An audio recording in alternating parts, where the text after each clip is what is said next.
Did some cool hand signals for you guys.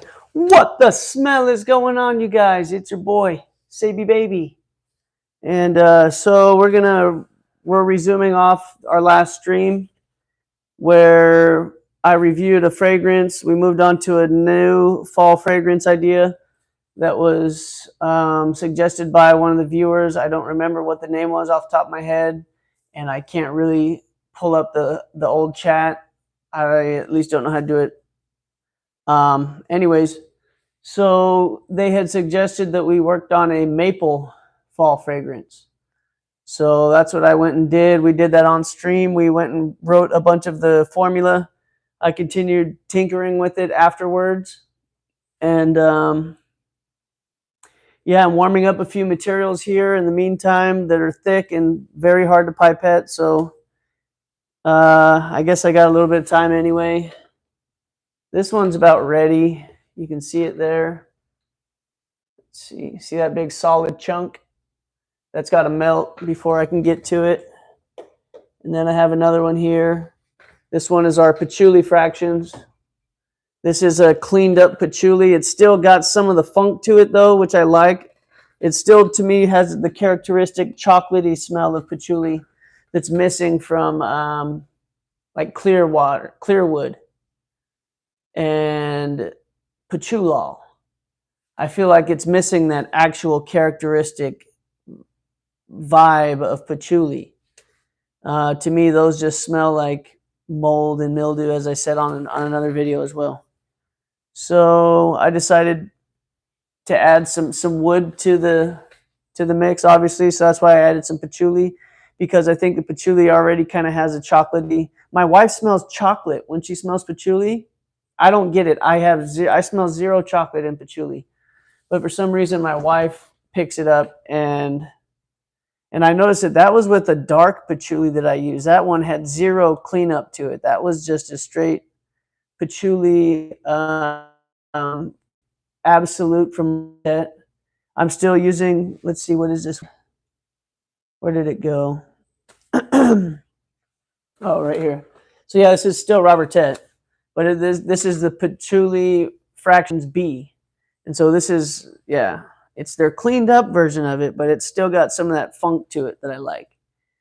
And so I think that that's going to go well with the chocolate that we have in this formula. And we also have, so we have maple notes, we have chocolate, I have some coffee in there. What else? I kind of almost feel like adding some vanilla now to go with the coffee and stuff, and give it kind of a creaminess. Actually, that would be good.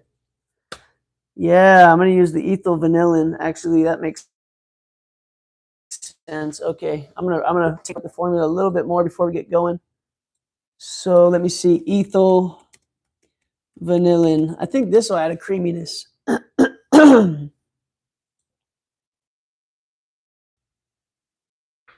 I bet you cannot touch your tongue to your elbow. Nah, I can't do that. Sorry, man. Hey, Gray. Thank you guys for joining, everybody. Sorry about the connection loss there for a bit.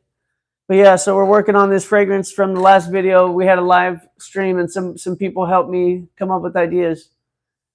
And so yeah, we're going to add some ethyl vanillin in there as well. I need to readjust my formula a little bit. Man, like quite a bit, but I don't want to. I'm going to leave it where it's at. Okay, here we go.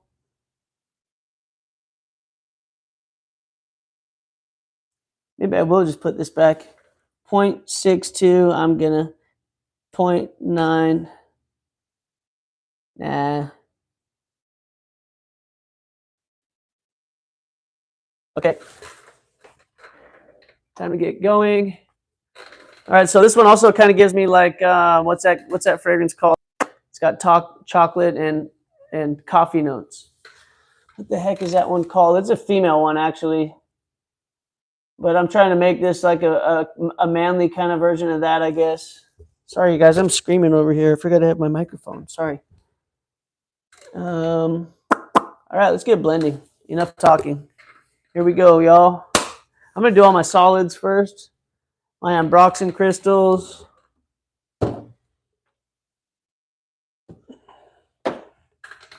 So for that, I like to use a note card. That way I can weigh my materials on here and then put them into my vial. It just helps me personally.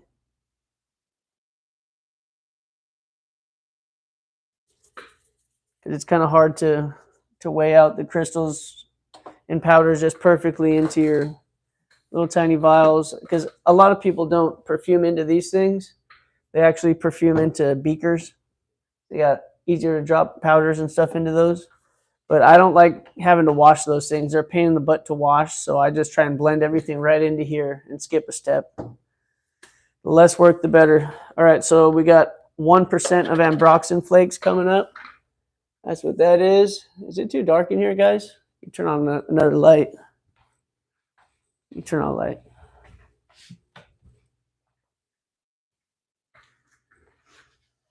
There we go. Perfumer's Apprentice. And this is a ambergris material. Smells like the nice parts of whale vomit. Ambergris, that's that very expensive material people use. This is just the nice parts of it. So we're going to use 0.1 gram of this. 1% of the formula. It's actually less than that, but we're aiming for 0.1 gram.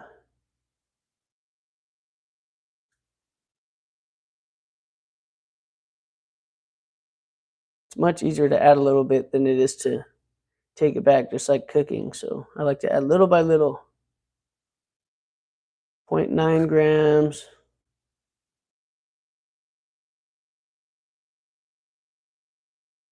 Getting close. All right. I went over by just a tad, but I'm not worried about it. 0.101. That's super close. And that's why I weigh them on a card first before I put them into my bottle. And then I'll just bring it over. I like to make this into like a little taco, you know, and then slide this, all these materials into here. Oh, snaps. As I missed, guys. Wow, epic fail.